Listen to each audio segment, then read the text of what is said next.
नमस्कार। आज हम एक बहुत ही दिलचस्प खेल बिलियर्ड्स के इतिहास पर एक गहरी नज़र डालने वाले हैं। हाँ बिल्कुल। हमारे पास एक वीडियो ट्रांसक्रिप्ट है जो इसकी पूरी कहानी बताता है, एकदम शुरुआत से लेकर आज तक। और ये सफर बहुत मजेदार है। तो चलिए देखते हैं इसे।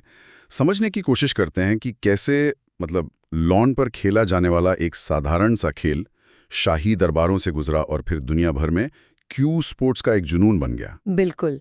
और ये सिर्फ खेल की कहानी नहीं है, इसमें समाज, तकनीक, यहाँ तक कि शाही किस्से भी जुड़े हुए हैं। कुछ लोग तो मानते हैं कि इसकी जड़ें 2000 साल पहले प्राचीन रोम के खेल पगाने तक जाती हैं। पगानी का वो क्या था? उसमें भी लकड़ी के डंडे से गेंद को मारते थे, तो एक तरह का कनेक्शन दिखता है। अच्छा, तो पगानिका से आज के पूल और स्नूकर तक ये सफ़र तो बहुत लंबा रहा होगा।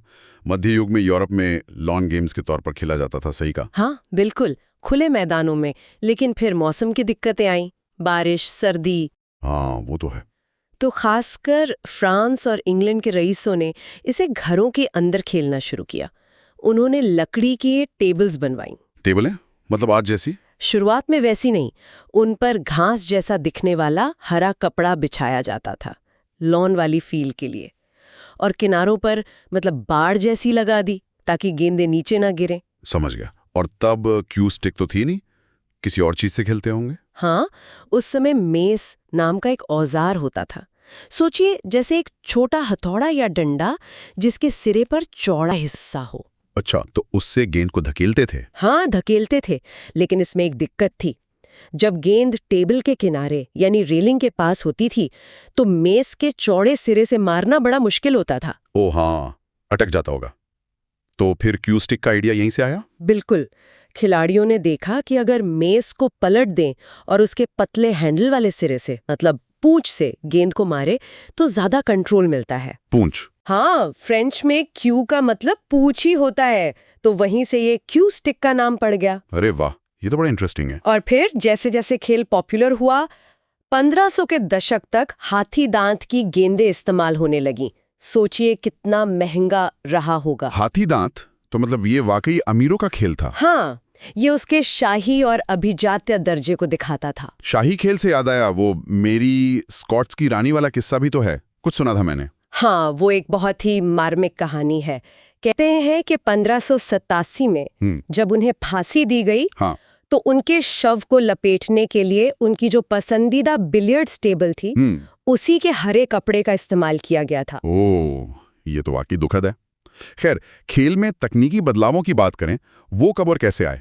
मेज से क्यू तो आ गया, पर और क्या बदला? बड़े बदलाव असल में 1600 के दशक में शुरू हुए, जब टेबल के किनारों पर कुशन वाले रेल्स लगाए गए। कुशन? रबर वाले? शुरुआत में शायद रबर नहीं, पर कुछ मुलायम चीज जिससे गेंद टकराकर सही से उछले। इससे गेंद का बाउंस ज्यादा कंट्रोल में आ गया। खेल थोड़ा और सटीक हुआ होगा। हाँ, लेकिन जो सबसे बड़ा क्रांतिकारी बदलाव था, वो आया 1700 के दशक के अंत में। वो क्या था?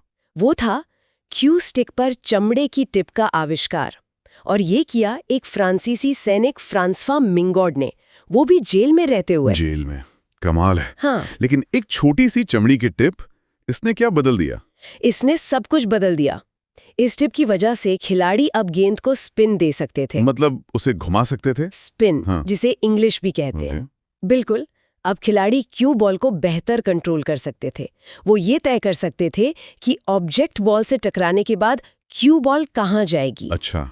जैसे पीछे खींचना या आगे बढ़ाना। हाँ, ड्रॉ शॉट, पीछे खींचना, फॉलो शॉट, आगे बढ़ाना, साइड स्पिन देना, यहाँ तक कि गेंद को कर्व करके मारना, जिसे मासे शॉट कहते हैं, वो भी मुमकिन हो गया। बाप रे, अब खेल सिर्फ निशाना लगाने का नहीं रहा, अब तो दिमाग और स्किल का खेल हो गया। एकदम। रणनीति और कौशल बहुत ज्यादा जरूरी हो गए। और इसके साथ ही टेबल में भी सुधार होते गए। जैसे 1800 के दशक में टेबल का जो बेड था, वो लकड़ी की जगह स्लेट का बनने लगा।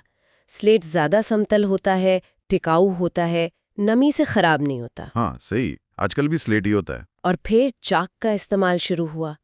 क्यू टिप पर चाक लगाने से पकड़ अच्छी होती है, मिस क्यू कम होते हैं और स्पिन ज्यादा लगती है। अच्छा, चाक इसलिए लगाते हैं? हाँ, और फिर आए वल्कनाइज्ड रबर के कुशन। इनसे बाउंस और भी तेज और कंसिस्टेंट हो गया। खेल की रफ्तार और सटीकता दोनों बढ़ गईं। तो इतने सारे बदलावों के बाद तो खेल के अलग-अलग रूप भी बने होंगे। हाँ, बिल्कुल। यहीं से बिलियर्ड्स कई शाखाओं में बंट गया। जैसे फ्रांस में कैरम बिलियर्ड्स बहुत पॉपुलर हुआ। उसमें टेबल पर पॉकेट नहीं होते, बस 3 गेंदों को खास तरीके से टकराना होता है। ओह, वो बिना पॉकेट वाली टेबल। हाँ, और भारत में ब्रिटिश अधिकारियों ने स्नूकर का आविष्कार किया। स्नूकर, वो कैसे? कहानी ये है कि स्नूकर शब्द असल में मिलिट्री एकेडमी में नए अनुभवीन कैडेट्स के लिए इस्तेमाल होता था। तो किसी ने मजाक में ही इस नए खेल का नाम स्नूकर रख दिया। ये बढ़िया है। और अमेरिका का क्या? वहां तो पूल बहुत फेमस है। हाँ, अमेरिका में खेल का अलग ही विकास हुआ। पहले 4 बॉल बिलियर्ड्स था, फिर पिन पूल आया, और फिर आया स्ट्रेट पूल, जिसे 14.1 कंटिन्यूस भी कहते हैं। Straight pool? हाँ, इसमें आपको लगातार गेंदें पॉकेट करनी होती हैं। इसी खेल में रैल्फ ग्रीनलीफ और महान विली मॉस्कोनी जैसे दिग्गज खिलाड़ी हुए। मॉस्कोनी का तो रिकॉर्ड है लगातार 526 गेंदें पॉकेट करने का। 526? अविश्वसनीय है ना? फिर इसी से निकले 8 बॉल और 9 बॉल। 8 बॉल ज्यादातर बार और क्लब्स में खेला जाने लगा। इसे आम लोगों का खेल कहा गया। हाँ, 8 बॉल तो बहुत कॉमन है। और 9 बॉल, वो अपनी तेज रफ्तार और थोड़े हसलिंग वाले अंदाज के लिए मशहूर हुआ। फिल्मों में भी देखा होगा। हाँ, द हसलर। बिल्कुल। इसके अलावा बैंक पूल और 1 पॉकेट जैसे खेल भी आए, जिनमें रणनीति और दिमाग का ज्यादा काम है। और 3 कुशन बिलियर्ड्स भी, जो कैरम का ही एक मुश्किल रूप है। मतलब हर किसी के लिए कुछ ना कुछ। क्या ये खेल फिर दुनिया भर में फैल गया? हाँ, 20वीं सदी आते आते बिलियर्ड्स एक ग्लोबल फिनोमिनन बन गया।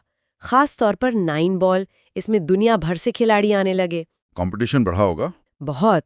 यूरोप और खासकर फिलीपींस के खिलाड़ियों ने अमेरिकी दबदबे को चुनौती दी। मुस्कोनी कप जैसे इवेंट्स शुरू हुए, यूरोप बनाम अमेरिका। इसने खेल को और पॉपुलर बनाया। और आज की क्या स्थिति है डिजिटल युग में? आज भी खेल फल फूल रहा है। मैचरूम पूल जैसी संस्थाएं इसे और ज्यादा प्रोफेशनल बना रही हैं, बड़े टूर्नामेंट्स आयोजित कर रहे हैं। और टेक्नोलॉजी का असर? हाँ, लाइव स्ट्रीमिंग, सोशल मीडिया, इनसे शेन वैन बोनिंग जैसे आज के स्टार्स सीधे फैंस से जुड़ पाते हैं। खेल की पहुंच बड़ी है, और तो और चीनी 8 बॉल जैसे नए हाइब्रिड फॉर्मेट भी उभर रहे हैं, जो पूल और स्नूकर का मिश्रण है। मतलब खेल लगातार विकसित हो रहा है। तो अगर हम इस पूरे सफर को देखें, एक लॉन गेम से शुरुआत हुई, फिर वो शाही महलों में पहुंचा, तकनीक ने उसे बदला और आज वो दुनिया भर के पूल हॉल्स और टीवी स्क्रीन्स पर मौजूद है। कमाल की यात्रा है। बिल्कुल। मनोरंजन, तकनीक, रणनीति, सब कैसे समय के साथ विकसित हुए हैं, ये इसकी कहानी है। और ये एक सोचने वाली बात भी छोड़ जाता है कि बिलियर्ड्स में जिस तरह की सटीकता, कोण समझने की क्षमता, रणनीति और धैर्य की जरूरत होती है, क्या ये गुण हमें जीवन की दूसरी मुश्किलों या चुनौतियों का सामना करने के तरीके के बारे में भी कुछ नहीं सिखाते?